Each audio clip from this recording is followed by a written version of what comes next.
Bueno, hola de nuevo, muy buenos días a todos.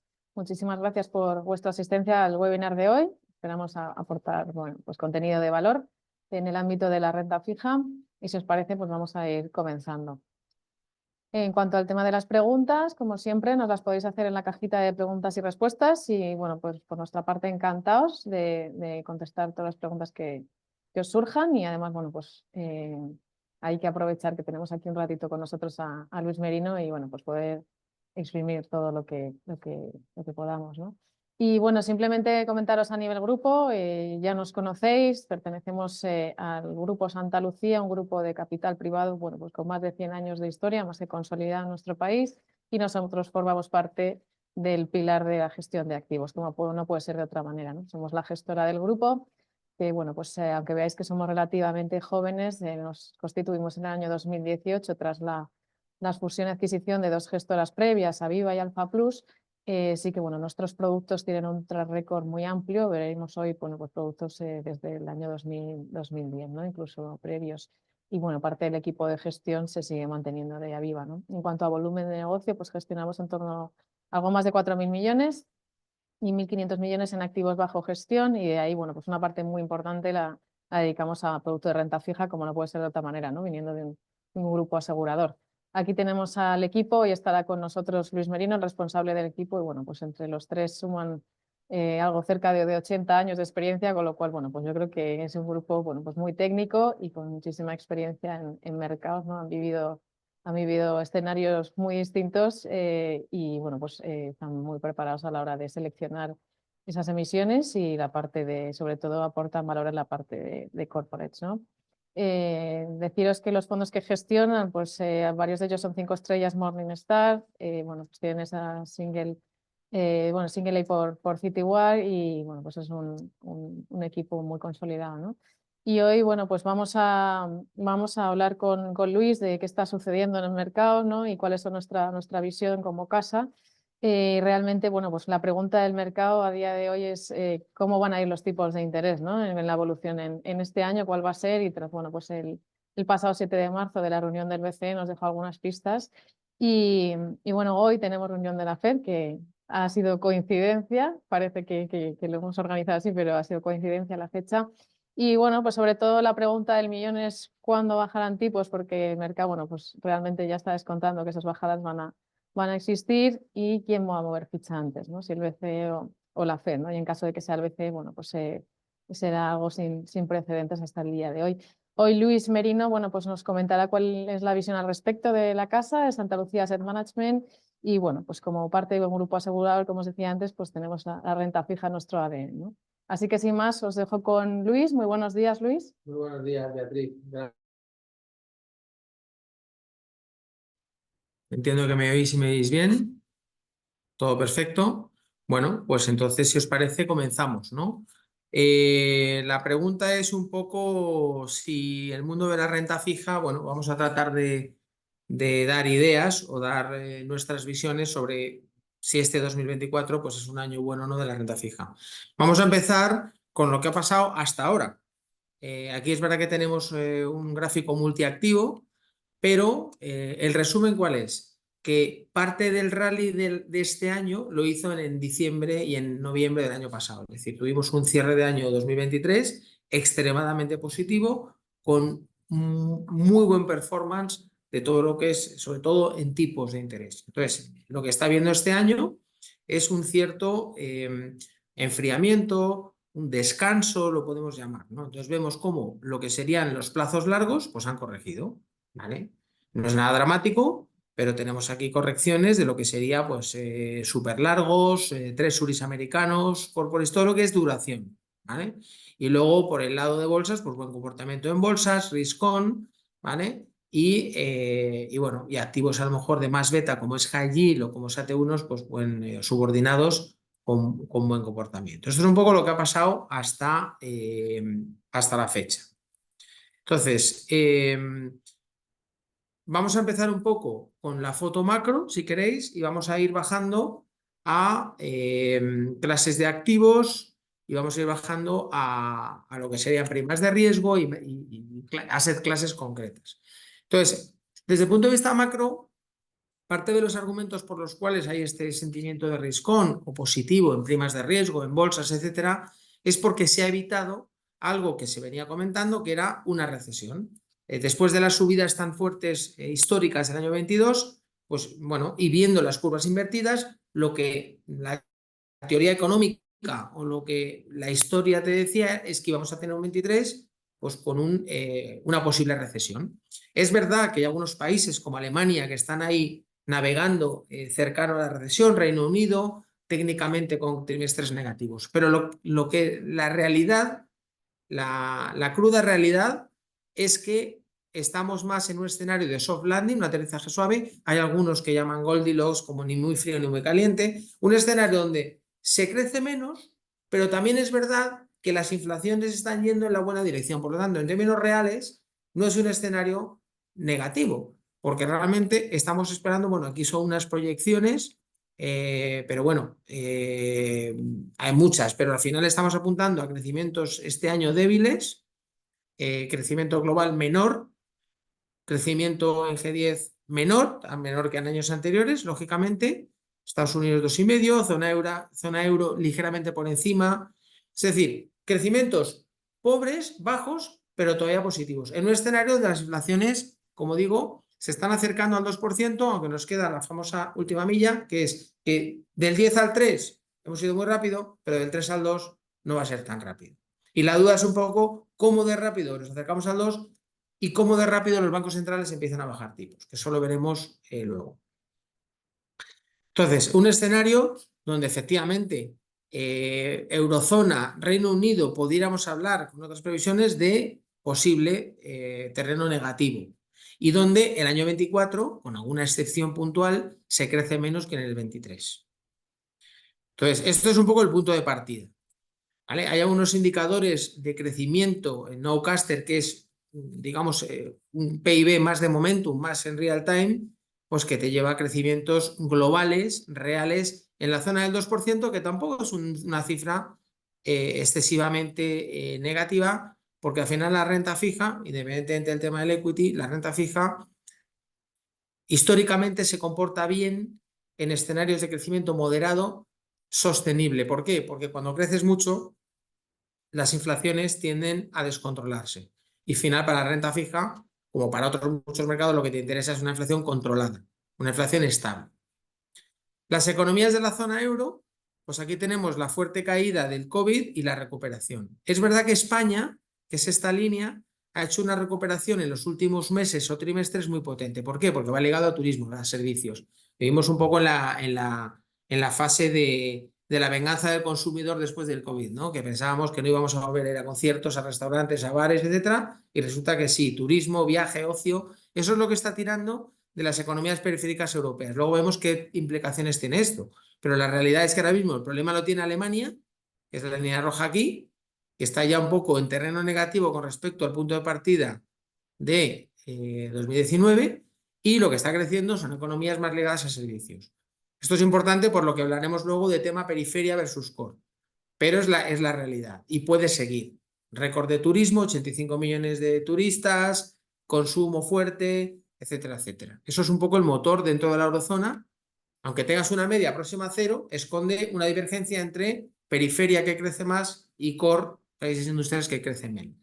Los niveles de deuda siguen siendo elevados, pero aquí lo importante que está mirando el mercado es no tanto los niveles de deuda, sino cómo crezco para pagarla. Si crezco, no preocupa. El problema es cuando los países no crecen y no pueden pagarse la deuda. Entonces, el foco ha pasado de hace 10 años de la periferia, ahora el foco está más en Alemania. Oye, que es que tienes un problema porque no creces, ¿no? Tienes un modelo productivo que tienes que replantear. Antes vivías del gas barato de Rusia y ahora tienes que replantear tu modelo productivo muy centrado en la industria, el consumo de energía, y que ahora mismo pues tienes que volver a replantear. Entonces, esos niveles de deuda lo que te aportan es volatilidad de mercado.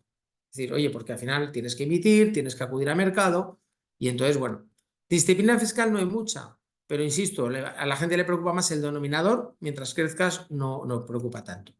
La inflación va en la buena dirección, doble dígito, incluso, bueno, algunos países por encima del 10, y un desplome importante, muy liderado por la caída de precios de energía. O sea, hasta ahora la caída de precios de energía ha sido lo que te ha ayudado. Y ahora tenemos una segunda pata, que ahora profundizaremos un poquito, que es la fortaleza salarial. Los salarios están creciendo a 4 o 5%. Y eso es lo que hace que si tú tienes subidas salariales este primer trimestre, hasta que no tengas un efecto base neutral, no vas a poder doblegar la inflación general al 2%. Y eso a lo mejor puede ocurrir a finales de este año o principios del 25. Es decir, que vamos a necesitar algo más de tiempo para completar la inflación al 2% y que ello permita a los bancos centrales bajar tipos. Aquí pintamos lo que sería el DERLOS en Estados Unidos, donde vemos los componentes, los diferentes componentes, ¿vale? Y vemos que el factor energía, pues te ha estado ayudando en estos últimos trimestres. Lo que pasa es que te va a ayudar menos. Estamos viendo el crudo que este año ha repuntado, estamos viendo que ya estabiliza. Si estabiliza, ya realmente no me está ayudando. Y luego vemos componentes más estructurales, como son los servicios, que están ahí, como se dice, más sticky, más permanentes, con más reticencia a caer. Eso en Estados Unidos. Aquí tenemos otra foto similar, donde vemos servicios core, la línea gris, y donde vemos energía. Entonces la energía ya no te ayuda tanto, ¿vale? En Europa la foto es bastante parecida. Si nos vamos a eurozona, vamos al 2 de febrero, es parecida. Es decir, factor energía me estaba ayudando a restar inflación y otros factores más estructurales ya vemos que tienen más reticencia. 2,6 es una buena cifra, sí, es una buena cifra, nos acercamos al 2, ¿vale? Pero todavía nos queda ese último empuje. Y todo esto es porque los salarios, y esto sí que es global, en todo el mundo están revisándose. Lógicamente, la gente quiere recuperar el poder adquisitivo que ha perdido durante el COVID. Entonces, se está haciendo catch-up, está recuperando ese poder adquisitivo. Ahora los salarios crecen más que la inflación. Entonces, tienes una parte buena y una mala. Una, te vuelve menos competitivo. Dos, la gente está recuperando el nivel de renta real y está un poco permitiéndole lo que decíamos, esa economía donde hay más viajes, hay más consumo. Y dices, oye, están los bares llenos, los restaurantes llenos, el turismo lleno, sí, porque la gente ahora mismo, las subidas salariales, como media, son superiores a la inflación, cosa que no ha ocurrido en los últimos años. Y esas tasas, como digo, son 4 o 5, esto es un informe del Banco Central Europeo, del Wage Tracker, donde te dice un poco los niveles aquí a la izquierda de 4 o 5%, ¿vale? Pero si nos vamos a otras áreas geográficas, sigue siendo lo mismo. Entonces, vemos que para que los salarios o los costes laborales se acerquen al 2, nos tenemos que ir a finales del 24 o principios del 25, en estimaciones, ¿vale? Estos son estimaciones del ECB, ¿vale? Y los costes laborales es un factor muy importante en el deflactor del PIB. Vemos aquí el PIB, el deflactor del PIB en la eurozona y vemos lo que son los costes laborales. Los márgenes empresariales pierden importancia y los impuestos ganan un poquito. Entonces, esta variable es muy importante que se controle. Tema de salarios por el tema de efectos de segunda ronda, etc. En Japón, por poner un caso un poco reciente, sabéis que han vuelto a terreno positivo los tipos después de 17 años. Y un poco el detonante ha sido que los salarios crecen al 5%. Ya sé que veníamos ya esperando, que era un poco el último de Filipinas, como se dice, es subir tipos y que llega tarde. Vale, pero el detonante ha sido que las revisiones salariales en Japón están en las zonas de 4 o 5%.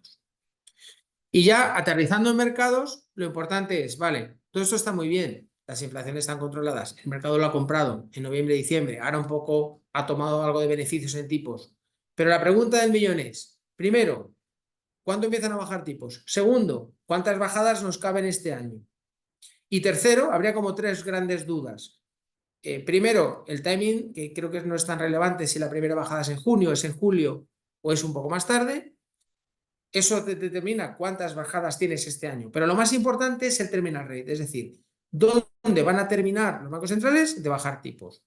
¿Cuál es el consenso? 2,5 en la eurozona y en la zona del 3% en Estados Unidos. Pero mirando solo lo que es este año, aquí estamos pintando las bajadas que están cotizadas por el mercado para diciembre 24. Entonces nos encontramos, la línea negra es Estados Unidos y la línea azul es euro. Entonces, en octubre del año pasado solo se descontaban 2 bajadas y de repente hubo un rally brutal descontando 6 bajadas en Estados Unidos.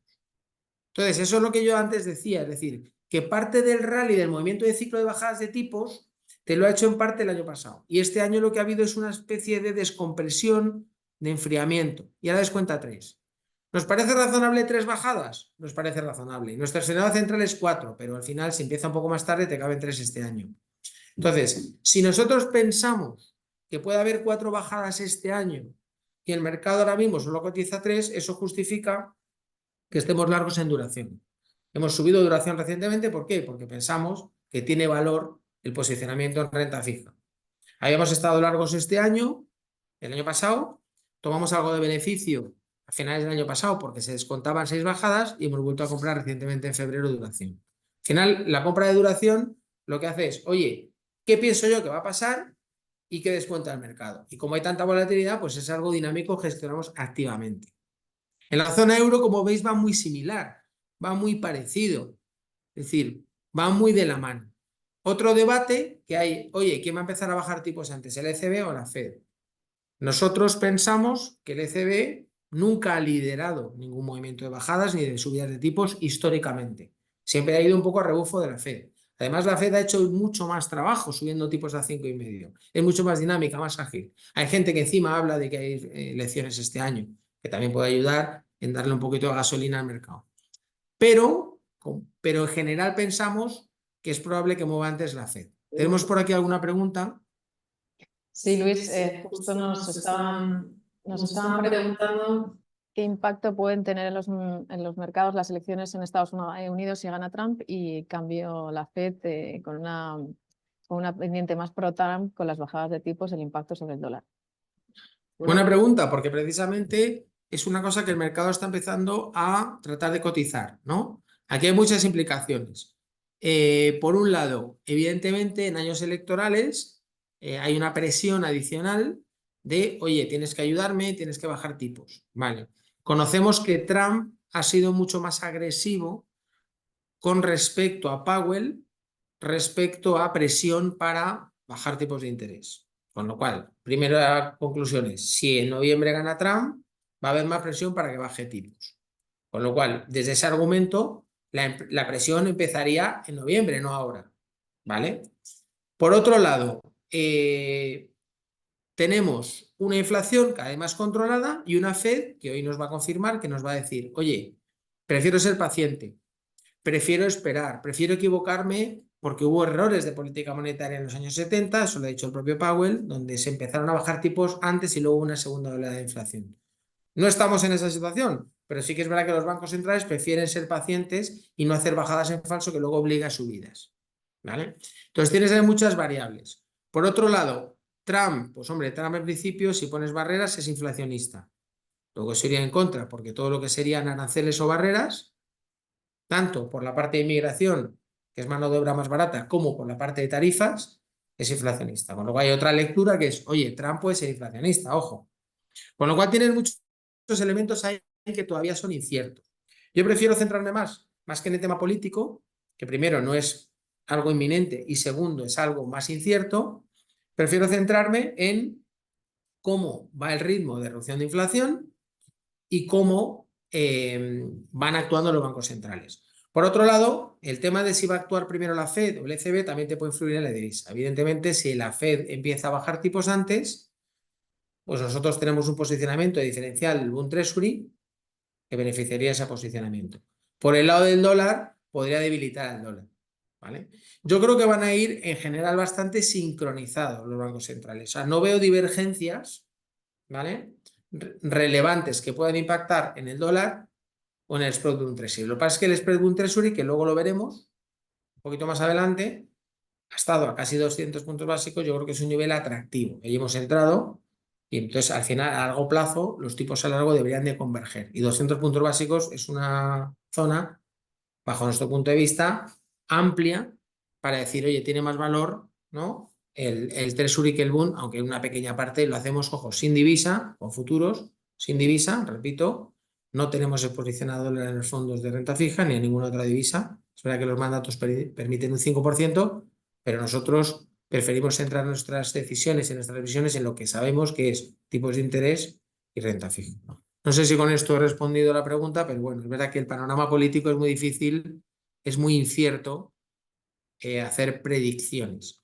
Lo que sí sabemos es que los tipos de interés, es decir, lo que es puro tipo, estamos en bandas, en el rango de los últimos 10 años, en bandas amplias. Lo que son tipos, insisto, Tesoro americano, la primera, US Treasury, DBR, bono alemán. Es decir, estamos en zonas atractivas. Ahora tenemos un gráfico un poquito más adelante donde nos dice, oye, en spreads es verdad que también lo expresa esto, estamos un poquito más estrechos, pero en tipos estamos en zonas amplias. En pendientes siguen negativas, es decir, ahora mismo siguen en pendientes de 50 puntos básicos aproximadamente y por lo tanto invertir a largo plazo sigues obteniendo una TIR inferior con invertir a corto. Pero ojo, si esperamos bajadas, el tipo a corto, estar muy invertido en el muy corto plazo, tiene riesgo de reinversión. Es decir, no recomendamos posiciones muy próximas a la liquidez. Todo el mundo está un poco ahí puesto, ¿vale? Vemos el mercado muy estrecho ahí, pero no recomendamos estar excesivamente sobreponderado en los tramos muy cortos. ¿Por qué? Porque en el momento que el mercado de renta fija tire, el mercado de renta fija tenga presión en precio, empieza a descontar las bajadas, en ese momento es mejor estar posicionado con duración. Este gráfico lo expresa muy bien. Aquí que estamos pintando, por un lado, esto es para Estados Unidos, ¿vale? Pero sería aplicable para Europa también. Aquí estamos pintando los bonos investment grade, por un lado las tires y por otro lado los spreads. Entonces, es verdad que desde el ámbito de puramente spread, en la zona de 100 puntos básicos, estamos en zona estrecha, ¿de acuerdo? No estamos en niveles de spreads amplios. Pero en términos de TIR, estamos aquí. Es decir, históricamente, esto que el gráfico que son 10, 15 años, hemos estado en diferentes puntos. Hemos estado aquí en zonas de spreads muy amplios, cuando Lehman Brothers, ¿vale? Y ahora estamos en zonas de primas de riesgo comprimidas. ¿Por qué? Por ese risk-on que comentábamos, por ese contexto favorable, por esos mercados laborales potentes, etcétera, etcétera. Pero nos encontramos en un punto donde es atractivo. Y además ese posicionamiento en renta fija lo que está forzando a la gente pues es también a comprar crédito y otros activos dentro del mundo de renta fija. Si luego vamos al mundo spreads, como decimos, aquí nos encontramos en algunos casos en zonas relativamente estrechas. ¿Vale? Aquí tenemos investment grade, high yield, diferentes, ¿no? Ámbitos donde esas primas pues lógicamente han comprimido. Hemos hablado un poquito antes de periferia. Y sí me gustaría profundizar un par de slides, ¿no? Dentro del mundo de gobiernos, pues oye, tiene importancia periferia. Dentro del mundo de periferia no es que tengamos disciplina fiscal, no es que tengamos grandes avances en disciplina fiscal. Lo que pasa es que, como he dicho antes, las tasas de crecimiento de las economías periféricas europeas son mayores a los tradicionales motores como Alemania, Holanda, etcétera, etcétera, países AAA más industriales. Y por otro lado, importantísimo, la mutualización por la puerta de atrás. ¿Esto qué significa? ¿Os acordáis de los famosos, oye, vamos a hacer eurobonos, vamos a mutualizar la deuda? No se ha hecho de manera explícita, pero sí tienes emisiones de Unión Europea, bonos de Unión Europea, que financian los Next Generation EU Funds, es decir, los fondos dedicados a temas sociales, medioambientales y de ESG, corporativos, sociales, tecnológicos. Entonces, si son para estos destinos, Europa nos da dinero. Y entonces esos proyectos se financian por parte de la Unión Europea, no por los gobiernos locales. Entonces, para mí es una mutualización por la puerta de atrás. Entonces, lo que está permitiendo es que los diferentes países, el ratio de deuda sobre PIB, pues se haya controlado. Esto es Grecia, luego tenemos Italia, luego tenemos España, Portugal, Irlanda, pues como alumno más aventajado. Pero al final, fijaros, España, por ejemplo, va a conseguir estabilizar en 100% deuda sobre PIB. Ojo, que no es para tirar cohetes, pero vienemos de 120 o 110, ¿vale? Portugal igual, etcétera. Con lo cual esto al mercado no le preocupa. ¿Por qué? Porque creces más que la media europea. Si miramos los ratings, aunque con cierto retraso, pero lógicamente en los últimos 10 años, pues Grecia sobre todo, España single A, Irlanda, etcétera, pues ha habido mejoras. Entonces, ¿esto en qué se traduce? En que las primas de riesgo en general han estrechado, las primas de riesgo periféricas. Aquí tenemos también Estados Unidos, que decíamos antes que tiene cierto valor, Habían liderado el movimiento Portugal, España, por ejemplo, ha pasado de 100 a 80, Grecia tuvo un rally e Italia ha pasado de 200 a 130. Es decir, en un mundo donde no me preocupa la deuda sobre PIB porque creces más y donde Italia además te has quitado el riesgo de cola porque que era el mundo de High Yield, de Moody's, donde te has quitado esa posibilidad y donde realmente el ECB te ha puesto un backstop para el TPI, que es un programa para evitar la fragmentación de las primas de riesgo, pues el mercado está cómodo. Dice, oye, voy a comprar Italia, que aún me va a 130 puntos básicos. ¿Es suficiente o no? Pues no lo sé. Pero realmente en valor relativo, nosotros hemos estado sobreponderados en Italia, seguimos sobreponderados en Italia. Parte con bancos, parte con deuda. Luego entraremos a detallar el posicionamiento. En España estamos más con bancos que con deuda. Tenemos por aquí una pregunta. Luis, sí, justo iba a comentar que al final de la presentación hablaremos más de nuestro posicionamiento en concreto, pero nos preguntaban si hemos aprovechado la parte de Grecia que comentabas y si tenemos alguna posición en Grecia. No hemos necesitado entrar en Grecia. ¿Por qué? Porque hemos tenido otras cosas que han corrido más, como por ejemplo bancos españoles subordinados de nombres, bueno, o bancos españoles, Cajamar, Unicaja, Ibercaja, Sabadell, que han tenido upgrades, igual que ha tenido Grecia, y que han estrechado también mucho. Entonces, en la parte de soberanos, hemos jugado sobre todo Italia. Italia ha estado aquí en 250 puntos básicos y ahora está en 130 puntos básicos. Es decir, hemos jugado a Italia con bastante, digamos, bueno, con importancia, porque al final dentro del mundo soberanos hemos un poco concentrado ese posicionamiento ahí. No hay que olvidar que Grecia al final es un mercado muy poco profundo, muy líquido y efectivamente ha tenido un muy buen rally, pero es un mercado muy difícil de que tú hayas podido ahí posicionar a todos los fondos con un mercado líquido, etcétera, etcétera. Entonces, eso lo hemos preferido jugar con Italia, que también ha ido muy bien y que está haciendo catch-up y le puede quedar algo de recorrido todavía. En España no tanto, en España en deuda no tanto, pero bueno, esto ha estrechado menos. Y en la parte española, como decía, tenemos un posicionamiento más con bancos que con deuda. Luego daremos un poquito de detalle de bancos españoles, un poquito más adelante. Y en Italia, pues una mezcla entre deuda y bancos.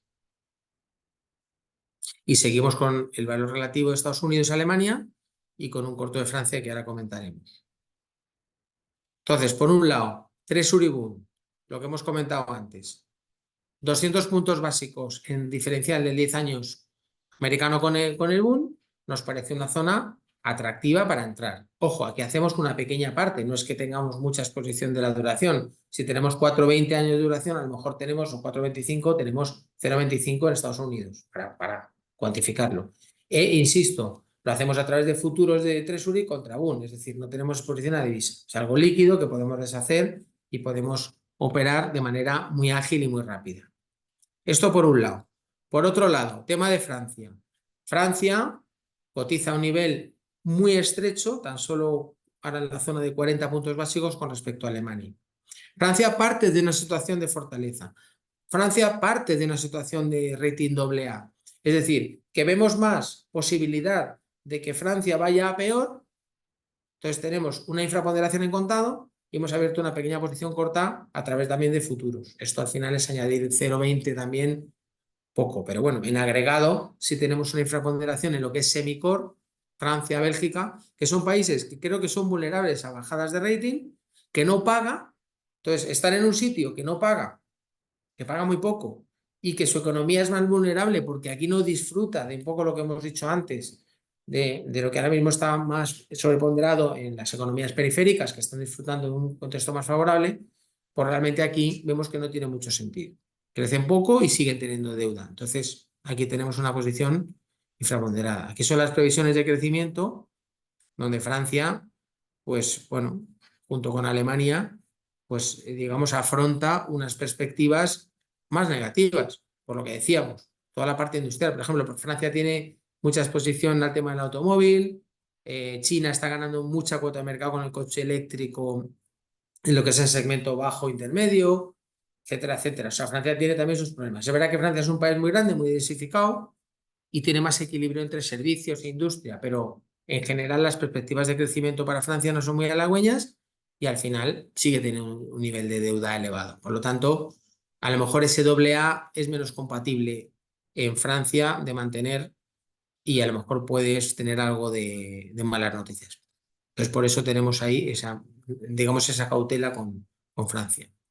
Si llevamos a temas de primas de riesgo, vemos los swap spreads. ¿Qué son los swap spreads? Pues el diferencial entre los tesoros, ¿vale? Y luego la curva swap.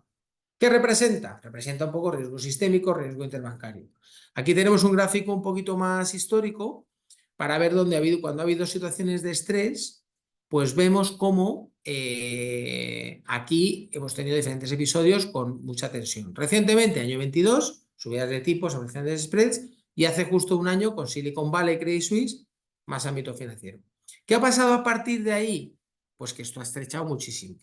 ¿Esto qué ha hecho? Que el valor relativo entre gobiernos y todo lo demás se reduzca. Es decir, que ahí tenemos pintado el 2 años, el 5 y el 10 swap spread. Y aquí tenemos un indicador de estrés en la zona euro, que es la línea naranja, que también vemos cómo ha relajado. Es decir, que ahora mismo tener, digamos, cosas diferentes a gobiernos, el punto de partida, que es la curva swap, pues ya ha estrechado. Entonces, bueno, pues eso nos invita a bajar spread duration, ser un poquito más cauto, irnos más a carteras de calidad. Las últimas subidas de duración que hemos hecho en las carteras las hemos hecho con Moon, es decir, hemos comprado deuda alemana. En la parte core estamos sobreponderados, en la parte semi-core estamos infraponderados y en la parte periférica seguimos sobreponderados. Es decir, ahí tendríamos ese posicionamiento por países, ¿vale? ¿Por qué? Porque en la parte periférica seguimos viendo valor. Pero esto ha corrido mucho, ha beneficiado el performance de las carteras. Si nos vamos a pendientes, pues vemos cómo las pendientes llevan tiempo negativas. Llevan todo el año, desde el año 23, desde finales del 22 ya están en negativas. ¿Por qué? Porque todas esas subidas de tipos tan potentes del año 22, ¿vale? Pues no han sido acompañadas por repunte también en los largos en la misma proporción. Entonces eso ha invertido las pendientes. Entonces, bueno, eso significa que hay mucha gente que esperaba recesión, que no llega, pero también es verdad que ha relajado las condiciones financieras en los largos plazos cuando para las hipotecas, cuando los corporates quieren emitir. Entonces, ha ayudado en parte esa pendiente negativa a que la financiación en el largo plazo la ha suavizado. Por lo tanto, no son tan malas noticias y está permitiendo que las economías naveguen en zonas evitando la recesión. Porque para empresas y gobiernos, las condiciones de financiación en el largo plazo han permanecido relativamente favorables, porque la pendiente es negativa. Y luego el mercado de crédito está disfrutando pues, de unos técnicos muy positivos, es decir, inflows, entradas, tanto en investment grade como en high yield. Entonces esto está soportando porque hay mucho dinero para poner a trabajar, la gente no se quiere quedar en liquidez y por lo tanto aquí pues sigue habiendo entrada en los primarios sobresuscritos, etcétera, etcétera. Si miramos un poco a nivel de rating, diferenciación, pues aquí estamos pintando lo que me paga un triple B con respecto a un triple A, un single A contra un doble A y en la zona doble A contra el triple A. Es decir, los diferentes escalones de rating, ¿cuánto me pagan por asumir ese riesgo adicional? Entonces, la zona un poco que más nos gustaría ahora sería la zona de single A, porque bueno, en términos históricos está en una zona más o menos media histórica. En la zona triple B, pues estuvo más tensionada, más estresada, cuando hay momentos de estrés, pues en el COVID o en el año 22, y esto ha relajado bastante. Sigue siendo atractiva, pero menos que hace un año. Y la zona AA, pues bueno, la vemos un poquito cara porque esto ha corrido bastante. Entonces, huida hacia la calidad no es fácil, hay que ser muy selectivo en nombres, seguir muy diversificado en las carteras y hay que hilar muy fino. Ahora mismo el mercado de renta fija está para hilar muy fino. No está para tomar un posicionamiento que digas, todo vale, no. ¿Por qué? Porque las primas de riesgo han convergido. Entonces, es importante el posicionamiento en duración, que como digo, estamos sobreponderados, y es importante el valor relativo dentro de cada segmento, por rating, por país, por asset class, por subordinación, por tramo de curva, etc. Con lo cual esto al final requiere ya algo mucho más de especialistas, digamos. Aquí hacemos un pequeño, ya por ir terminando, detalle de la banca española. ¿Vale? La banca española, no solamente en equity pues está disfrutando de un buen momentum, sino también en renta fija. Entonces, aquí vamos a analizar un poco los fundamentales. Había mucha gente que temía por incrementos de morosidad, incrementos de mora, de NPLs en la banca española.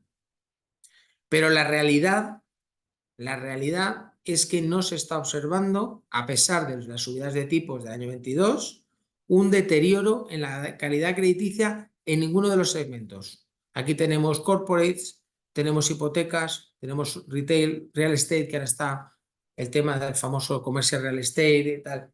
No se observa. Y además, como sabéis, con la nueva normativa contable, pues tú tienes que dotar provisiones para las pérdidas esperadas. Entonces, si no tienes pérdidas esperadas, es muy difícil que tú puedas ir ahí viendo costos risk subiendo, provisiones subiendo.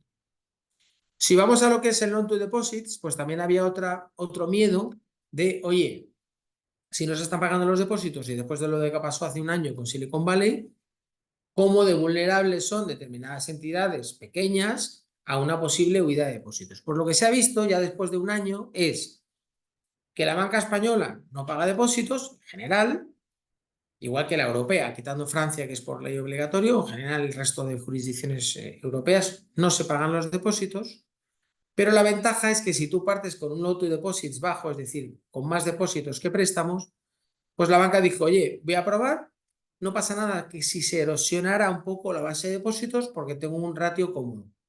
¿Qué es lo que ha pasado? Que no se ha visto deteriorado los ratios del loan to deposits, que no se han visto deteriorados los LCRs, los ratios de liquidez, y por lo tanto, aquí lo que estamos pensando es eso, es decir, los ratings, los volúmenes de depósitos donde no loan to deposits, es decir, los depósitos, que es la línea amarilla, exceden desde el año 19 los préstamos, porque ha habido un desapalancamiento importante, porque la gente ha prepagado hipoteca, porque no se han concedido nuevas hipotecas que puedan reponer las hipotecas que la gente ha ido amortizando en el año 2021 y 22. Con lo cual, fijaros esta evolución. En el año 2010 teníamos un loan to deposits muy elevado, por encima del 100%. El sector ha ido desapalancando. Es decir, no se ha ido dando. Y además hay una parte importante, que es que se ha prestado en los últimos años la banca española a tipo fijo. Tenías un 95,5, 25 variable, referenciado al Euribor 12 meses, 5 fijo, y en los últimos 2 años se han dado muchas hipotecas a tipo fijo. Entonces, ¿eso qué significa? Que ahora tienes un stock 70-30. Es decir, ya tienes un 30% de hipotecas recientes a tipo fijo. Eso es muy importante porque da una estabilidad a lo que es el asset quality, a lo que es la mora. Y las hipotecas a tiempo variable, que pues son las que más pueden sufrir cuando repuntan los tipos, son hipotecas más antiguas, más pagadas, más season, con loan to values más bajos. Por lo tanto, ese mix ahora mismo es favorable, porque tienes ahí un mix más europeo, vamos a llamarlo así, donde hay mucho más mezcla de fijo variable y donde no se está observando que el estrés de las subidas de tipos penalice excesivamente a los clientes. ¿Por qué? Porque ya son hipotecas muy antiguas, ya con saldos muy pagados, ¿vale? Y luego ya por último, en temas de liquidez, también había otra duda, otro riesgo, que era, oye, este año vencen los TLTRO, vencen las subastas de liquidez, ¿qué va a pasar con la banca española, italiana, más vulnerable? Pues efectivamente, la banca española e italiana era la que mayor había acudido, con mayor intensidad había acudido a las subastas de TLTRO del Banco Central Europeo, y lo que se ha visto es un pago, digamos, brutal, que es lo que pintamos aquí, de TLTRO. Prácticamente se ha pagado todo. ¿Qué ha pasado? Pues no ha pasado nada. Es decir, no se han deteriorado los LCR, los ratios de liquidez, porque muchas veces esa liquidez está invertida en activos que se han macheado y no ha pasado absolutamente nada en banca periférica. De hecho, aquí tenemos ratios de liquidity coverage ratio en España, desglosado por activos líquidos y desglosado por un lado cash y por otro lado activos muy líquidos. Vale. Pues España e Italia tienen una media de 170% liquidity coverage ratio, es decir, los más elevados de Europa, ¿vale? Precisamente porque han sido algo más conservadores, a ver qué pasa. Entonces, partes de una situación muy cómoda. Conclusión. Y ya por último, en la parte del pasivo, dices, oye, tengo que rellenar MREL, tengo que rellenar bonos con capacidad de absorción de pérdidas, subordinados, senior non-preferred. Es verdad que la banca española venía con un cierto retraso en rellenar esos buckets que me pide el regulador con respecto a la banca europea. Y es verdad que ha ejercido presión en los años 22, 21, 22, 23, y por eso ha ampliado más la deuda. ¿Por qué? Porque tienes que emitir a primario y a cierto repricing. ¿Cuál es la foto actual? La foto actual es, aquí pintamos en la línea oscura, verde oscuro, los requerimientos de MREL del regulador para el 2024. Y en la línea naranja, lo que las entidades ya han emitido, ya han construido, ya han rellenado de esos buckets que me pide el regulador. ¿Vale? La foto que vemos es una foto muy cómoda. Es decir, los bancos han hecho los deberes, incluso los más pequeños, y han rellenado esas emisiones de Tier 2. Esta semana hemos visto que ha emitido Sabadell 500 millones de Tier 2. Hemos visto Bankinter 200 millones y hemos visto Unicaja 300 millones. Lo que se está emitiendo es exclusivamente la cantidad que necesito emitir, porque me sube el coste de funding y me baja mis márgenes, y a lo mejor ya no emiten hasta dentro de 2 o 3 años. ¿Vale? Entonces es una foto donde el papel MREL, es decir, insisto, deuda bail-inable con capacidad de absorción de pérdidas, que es senior non-preferred y Tier 2, vas a tener exclusivamente que refinanciar. Ya no vas a tener que emitir más, sino el net supply ya no va a ser penalizador, sino que va a ser simplemente, oye, refinancio lo que me vence. Con lo cual, es una foto cómoda para los próximos años. Eso explica también el estrechamiento que han tenido los bancos españoles. Entonces, una vez dicho todo esto, vamos a capital y la densidad también es una densidad mayor. ¿Qué significa? Que el risk weighted medio de los bancos españoles ya es más elevado con respecto a peers europeos. Ahora hay cierto miedo con el tema Basilea III, que si va a incrementar los risk weighted, las ponderaciones en riesgo de los bancos y tal. Es que España ya parte de unas densidades, es decir, de un cálculo de rating medio, o sea, perdón, de risk weighted medio ponderado elevado. Es decir, ahí tienes menos que perder que otros bancos que tenían modelos internos muy finos y donde partías de bases y tienes unos floors y donde te va a subir la densidad y te va a requerir más necesidades de capital. Con lo cual, y luego en stress test lo mismo. En stress test, en escenario adverso, también la foto es positiva. Por no extenderme mucho más, seguimos sobreponderando. Por resumir, sobreponderamos en duración porque afrontamos un ciclo de bajadas de tipos. No sabemos exactamente cuándo van a empezar, pero no me importa mucho si empieza en junio, en julio, si empieza la Fed o si empieza el ECB. Creo que eso es menos importante. Lo que hay que estar es sobreponderados en duración, bajo nuestro punto de vista. ¿Vale? Eso por un lado. Esa duración, ¿cómo la aterrizamos? Pues la hemos ido incrementando deuda. ¿Por qué? Porque a medida que el swap spread ha ido estrechando, el valor relativo de tener todo lo demás será menor. Las inflaciones van por el buen camino, ¿vale? Y luego dentro de esa parte de crédito, pues hemos tenido mucho sector financiero que se ha ido beneficiando de este contexto y dentro del sector financiero, he hablado aquí de España, ojo, no es que tengamos solo banca española, he hecho una especie de monográfico, pero tenemos banca diversificada, bancos nórdicos, bancos franceses, bancos italianos, es decir, pero he hecho una especie de monográfico banca española, que por cierto ayer le ha hecho un upgrade Moody's a Unicaja, a Ibercaja, a Sabadell, a Bankinter, porque le ha puesto el outlook positivo al Tesoro Español. Eso ha salido ayer. Entonces, oye, tienes un muy positivo. Recordamos que a Sabadell ya le ha hecho un upgrade Standard & Poor's a Investment Grade hace unas semanas. Es decir, el mood es positivo y los spreads están yendo en la buena dirección. Italia, pues Italia sigue siendo un papel importante, cumpliendo un papel importantísimo dentro de la parte de tesoros. Ha ido muy bien, puede tener algo de recorrido. Y luego, por tramos de curvas, esperamos curvas bastante planas este año. Mantenemos una diversificación por curva, no tenemos una apuesta muy definida en lo que es flattening, steepening de largos plazos, etcétera, ¿vale? La curva va a ir ajustando cuando bajen los tipos cortos, va a ir tomando pendiente y va a ir aplanando, pero bueno, va a ir a medida, podemos tener estabilidad en los largos desde los niveles actuales o en rango y los cortos plazos ir poco a poco cayendo a lo largo de finales de este año principios del año que viene. Por lo tanto, el posicionamiento es un posicionamiento equilibrado entre gobiernos y crédito. Seguimos sobreponderados en financieros contra corporativos, pero ya ese spread ha convergido, por lo tanto tenemos que ir diversificando en sectores y empezar a mirar otros emisores. ¿Pero por qué? Porque queremos seguir con carteras muy diversificadas. Yo por mi lado ya he terminado. No sé si hay alguna pregunta. Muchísimas gracias, Luis. Si tenemos alguna pregunta, nos dicen cuál es nuestra visión sobre los covered bonds como tipo activo. Buena pregunta, porque los covered bonds han jugado un papel importantísimo. No lo he comentado aquí, pero lógicamente en bancos la ventaja que tienes es que tienes un abanico muy amplio de producto. Tienes el AT1, tienes el Tier 2, tienes el Senior Non-Preferred, tienes el Senior Preferred y luego tienes el covered bond.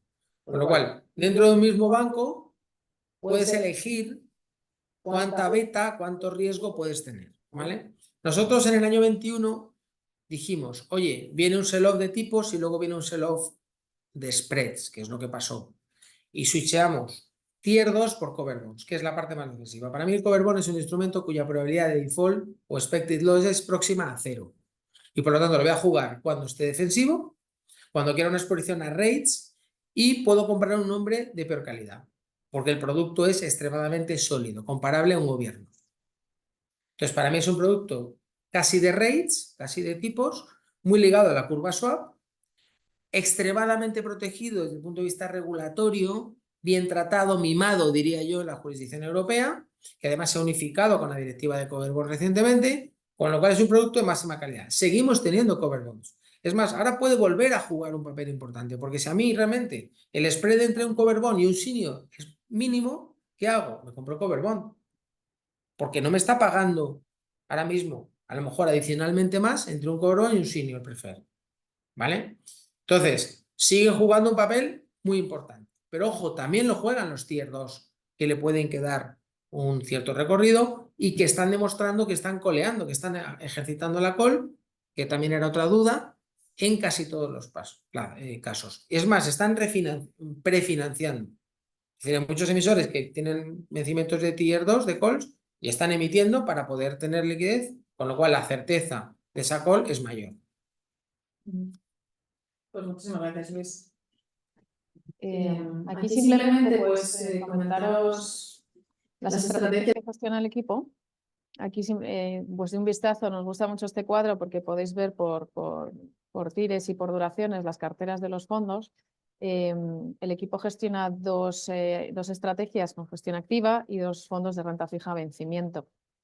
Como veis ahí es el fondo de renta fija a corto plazo con un rango de duración entre 0 y 1, ahora está en torno a 0,8, y en renta fija, que bueno, pues están duraciones en torno al 4 o 4,2.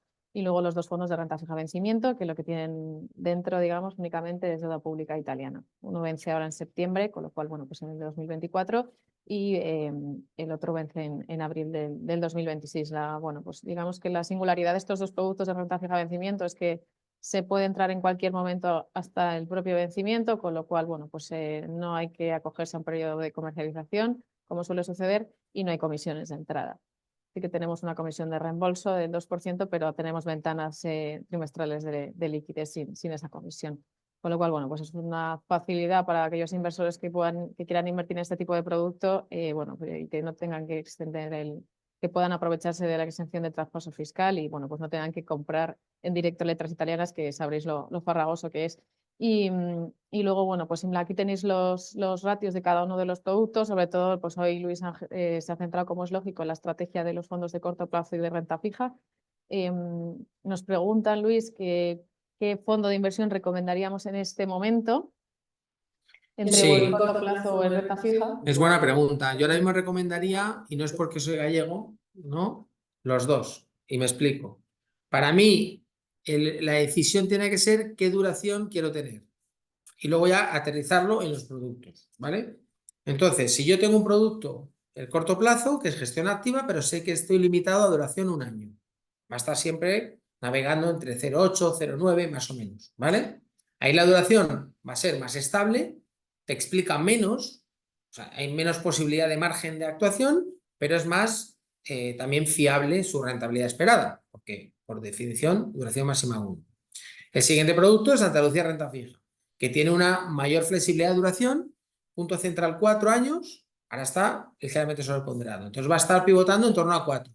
Podemos estar más largos, hemos estado en 2, cuando el año 22, que nos ha permitido proteger, pero en el contexto actual que estamos positivos, vamos a estar pivotando en torno a 4. Entonces, para un inversor final,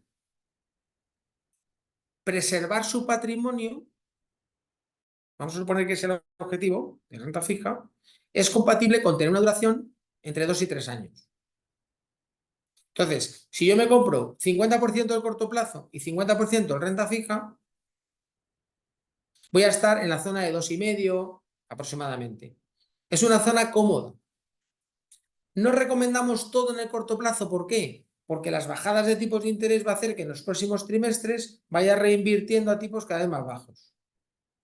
No recomendamos todo en renta fija. ¿Por qué? Porque todavía los cortos plazos, si se alarga esta situación de bancos centrales siendo pacientes, puede generar valor.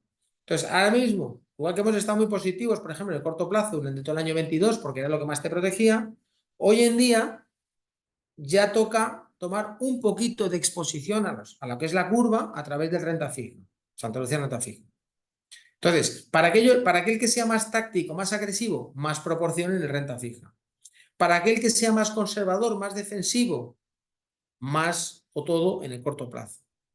Ambos son de gestión activa, ambos, digamos, participan en diferentes estrategias, no en todas. Por ejemplo, lo del Treasury que he dicho, todo eso es del Santa Lucía Renta Fija, no del corto plazo, lógicamente, porque era en el plazo de 10 años. Es decir, habrá cosas que compartan, habrá cosas que no puedan jugar el corto plazo porque es más conservador.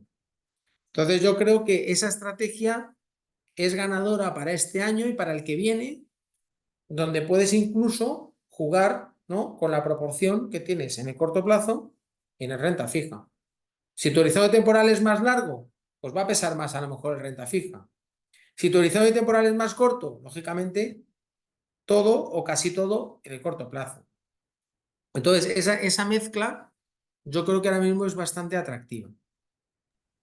Sí, el otro día me comentaba un cliente justo esto, ¿no? Que saben que invertir en renta fija es quizás suplir en el corto plazo pues, que empiecen esas bajadas de tipos de interés, ¿no? Pero que saben que a futuro pues, va a ser la estrategia ganadora. Nos pregunta Luis por la exposición de high yield en los fondos. Buena pregunta, buena pregunta. A ver, nosotros tenemos vocación de crédito y nuestro benchmark tenemos una pequeña parte de high yield, 3% en el corto plazo, como veis ahí en la última línea, y 5% en el renta fija. Vale. La exposición a high yield, nosotros somos de la opinión que tiene que estar, por un lado, diversificada y con un seguimiento muy especializado de esos nombres. Entonces, nosotros tradicionalmente hemos tenido exposición a high yield a través de los bancos que he comentado antes, que son bancos periféricos, donde típicamente en el senior, los bancos periféricos es pequeños, digamos, son high yield. No hemos tenido una exposición en directo a high yield corporativo, con la única excepción de pagarés para el corto plazo, donde no nombres que a lo mejor estamos cómodos, que hacemos pero a muy corto plazo. Vale, entonces nosotros tenemos en la parte de high yield un bucket asignado. De high yield, lo que la gente interpreta high yield típicamente es high yield corporativo. Ahí prácticamente no hay nada. Hemos tenido, para participar en el excepcional movimiento del high yield, que lleva entre un 13% en los últimos 12 meses, o sea, ha ido de fábula, hemos tenido una exposición a través de ETFs de high yield. Y recientemente lo que hemos dicho es, oye, queremos seguir ahí, pero creemos que el high yield afronta una nueva etapa donde hay que ser más selectivos, hay que buscar gestión activa. Entonces tenemos ahí, a través de algún fondo, bueno, pues, pero un porcentaje muy pequeño. Es decir, estamos hablando de un 3% en el renta fija a corto plazo y estamos hablando en el renta fija de hasta un 5%. Insisto, estaría pues una parte de exposición a ese asset class, porque al final la exposición a high yield tienes que seguir muchísimos nombres, son muchos temas idiosincráticos y bueno, pues tiene sentido jugarlo a través de un producto más al asset class. Y luego con bancos o con subordinados, pues son estrictamente high yield, pero son financieros de bancos que seguimos y que estamos muy cómodos. Fenomenal, pues muchísimas gracias Luis. Me dicen que si vamos a enviar la presentación sí que la enviaremos y enviaremos también la grabación. Así que muchísimas gracias a todos, gracias a ti, Luis, por estar aquí con nosotros. Gracias a todos los que os habéis conectado por vuestras preguntas y para lo que necesitéis, pues cualquier duda específica, encantado de comentaros. Pues hasta la próxima, que tengáis un buen día.